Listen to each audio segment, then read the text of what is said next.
it was a good result, which you may not immediately think so, just looking at some of the numbers versus what we were estimating, which was a little bit mixed. But the reason I say it was a good result is not just because of all the tough sort of one-offs that happened during the year, but also the fact that we had actually thought they would try and plug the falling earnings with ratcheting up lower margin products much more aggressively. And services, things like transportation. So what we actually saw was less growth in transportation than we expected, even though it was quite strong. But a better performance versus what we were expecting from concrete rollout, it looks like, and things like aggregates post that fourth quarry acquisition. So yeah, revenue or sales line looks like a big miss, but the important number I point to is the fact that EBIT was marginally ahead of us and within guidance.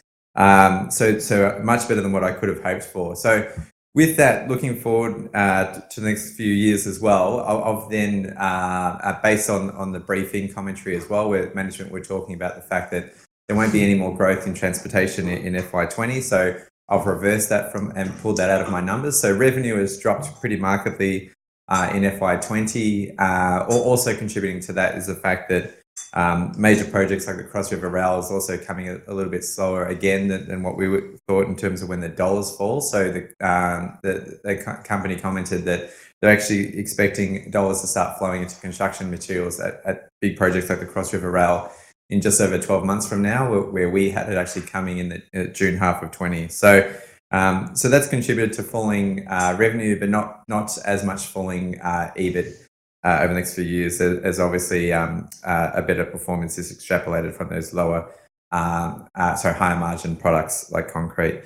Looking at the year, I mean, they did see a couple of downgrades through the year, which was not unique to Wagners. Certainly Adelaide, Brighton and Boral have had a number of downgrades each. Often for very similar sort of forces on them. Bad weather in the first half really did have a big impact on Wagners' total year performance. Just the amount of rain preventing construction activity in southeast Queensland was really quite material, and nothing the company could have done to prevent that. Also, at the same time, bulking up costs to add in capacity to tender for some of the big projects that we're hoping for. So you obviously need to layer in extra costs to show you've got the capacity to service those tenders. So that also added to extra costs. And then obviously the Boral contract dispute, which is ongoing at the moment. So we saw lower cement volumes. So all in all, looking across the company, what the share price has done, it does look extremely cheap to me. The reason we've stuck to a hold and increased the discount is because of that pricing dispute with Boral that is coming to a head shortly. So in roughly a month's time, we're expecting a court decision on the pricing notice that Boral issued to Wagners.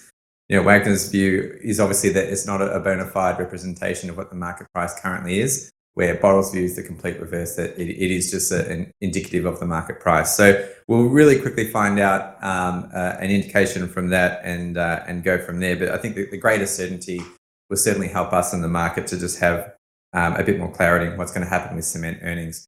So we have factored in a lower mix in cement price going forward already when in one of our previous updates, but just pushing through that slower ramp up in major projects has lent on our earnings forecast, but certainly not nearly as much as the pace of derating in share price. So just trading on 8.5 times EBITDA.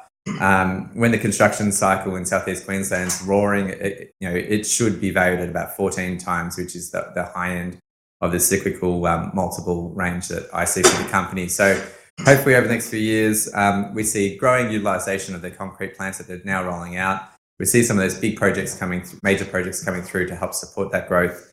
And then there's always a chance for something like the Mozambique LNG project or another LNG project to then add a bit of adrenaline to that earnings profile. But certainly at the moment, pretty weak earnings backdrop for the whole sector, and Wagners is not immune to that. So we're sticking with our hold rating.